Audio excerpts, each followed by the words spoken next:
ಏನಂತ ಹೇಳಿದ್ರೆ ಒಬ್ಬ ಪಾಪಿ ಆದವನನ್ನ ಯಮದೂತರು ಎಳಿತಾರೆ. ಎಳ್ಕೊಂಡು ಸತ್ತ 2 ಅಥವಾ 3 ಮುಹೂರ್ತದಲ್ಲಿಯೇ ಅವನನ್ನ ಯಮಧರ್ಮನ ಮುಂದೆ ಹಾಜರುಪಡಿಸ್ತಾರೆ.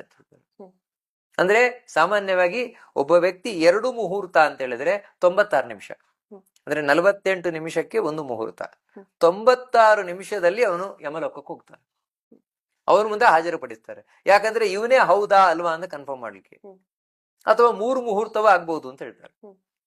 ಅಷ್ಟರವರೆಗೆ ಅವನಿಗೆ ಕರ್ಕೊಂಡು ಹೋಗ್ತಾರೆ. ಅದು ಹೋಗ್ಬೇಕಾದ್ರೆ ಅವನಿಗೆ ಹೆದರಿಸಿ ಬೆದರಿಸಿ ಇದೆಲ್ಲ ಮಾಡಿ ಕರ್ಕೊಂಡು ಹೋಗ್ತಾರೆ. ಆಮೇಲೆ ಇವನಿಗೆ ಇಲ್ಲಿ ಕರ್ಕೊಂಡ್ಬರ್ತಾರೆ.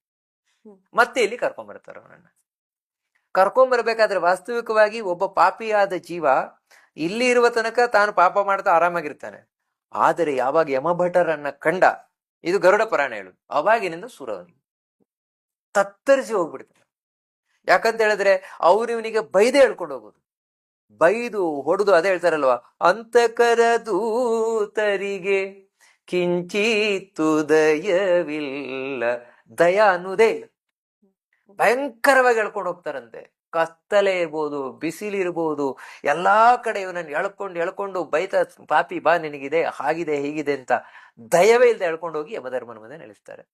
ಕನ್ಫರ್ಮ್ ಆದ ಕೂಡಲೇ ವಾಪಸ್ ಇಲ್ಲಿ ಕರ್ಕೊಂಡ್ಬರ್ತಾರೆ.